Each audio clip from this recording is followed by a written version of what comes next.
RR చేతిలో చిత్తిగా ఓడిపోయిన SRH. ఇలా అంటే బాగోదేమో, ఎందుకంటే చాలా బాగా ఆడారు. ఇంతకుముందు చూసాం మనం, ఇలాంటి చేజింగ్లు చేశారు ఎస్ఆర్హెచ్ వాళ్ళు. ఎందుకని అంత బలం కూడా ఉంది ఎస్ఆర్హెచ్కి. మనం చూసుకుంటే ఓపెనర్లు ఇద్దరు చాలా ఇంపార్టెంట్ ఎస్ఆర్హెచ్కి అని తెలుసు మనకి. బట్ ఆ ఓపెనర్ నుంచి సరైన ఇన్నింగ్స్ రాలేదు. అండ్ ఓడినా గెలిచిన ఎస్ఆర్హెచ్ ఫ్యాన్స్ మాత్రం హ్యాపీగా ఉంటారు, ఎందుకంటే అలా అలరించారు.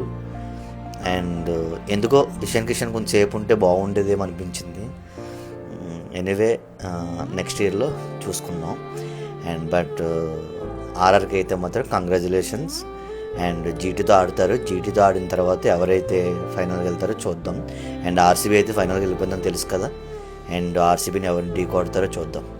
ఎనీవే ఎస్ఆర్హెచ్ ఓడిపోయినందుకు మీరు ఎలా ఫీల్ అవుతున్నారని కామెంట్ చేయండి. అలాగే మన ఛానల్ ఫాలో చేయడం మర్చిపోవద్దు.